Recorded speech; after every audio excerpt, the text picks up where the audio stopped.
Hindi ko mapigilan na nadama ng puso ko.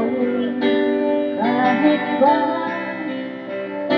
alam kong meron kang iba, hindi pa rin nagbabago ang damdamin.